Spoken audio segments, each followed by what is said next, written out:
орындыққа қысылып тұрған әйел кісіні врач екеуміз шығарып алдық. Апаттар медицина орталығының водитель санитары Алабергенов Қожабек Сапарович. Апат болған жерге түтінін көргеннен кейін өрт сөндіруші мәшинелерден кішкене менің техникам қатты жүретін болғандықтан барлығынан озып алғашқы болып баруға тырыстым. Ең алғашқы болып көмек көрсетуге врачым екеуміз кірістік.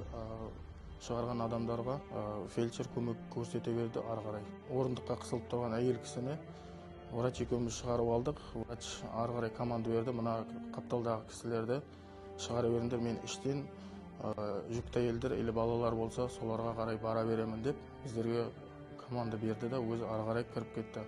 Пожаротушениенің қызметкерлері келді уже, солармен бірге уже жұмысқа кірісіп кеткеннен кейін біздер зардап шеккен кісілерді ауруханаға жеткізу болды мақсатымыз.